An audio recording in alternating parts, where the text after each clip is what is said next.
Hello, xin chào tất cả anh em. Thì hôm nay mình sẽ hướng dẫn anh em chi tiết cách chế và lắp ráp dụng cụ vừa xẻ đôi vừa cuốn nẹp từ 42 đến 45 mm và cách để soi nẹp để dán vết cạnh 45 độ cho tay nắm ha.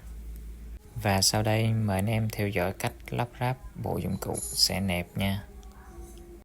Give it to me like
Oh my God!